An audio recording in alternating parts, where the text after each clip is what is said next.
In this poem, mother or motherhood is a very important theme. For example, in the first stanza, it starts off with, on the first line, saying, "My mother had two faces and a frying pot," and a few lines down it says, "My mother had two faces and a broken pot." She's explaining how she felt about her mother, which shows how her mother had problems and was almost like a broken person, which is a negative trait they usually don't think of when you first think of a mother, which sets a different point of view. Acceptance is another theme that is shown throughout this poem. One of the first examples is in the first stanza, with the second line, where she cooked up her daughters into girls before she fixed our dinner. My mother had two faces and a broken pot where she hid out a perfect daughter. It signifies how she wants and needs the acceptance of her mother and how she's not receiving it.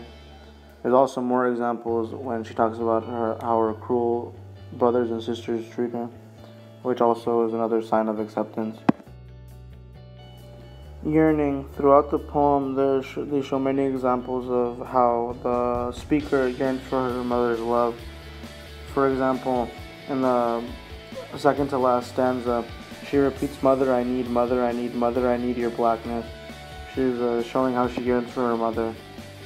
Another great example is found both in the first and last stanza, where it says, "The sun and moon and forever hungry," which is showing that they're yearning for more and that they are not satisfied. The final green word I chose was hidden.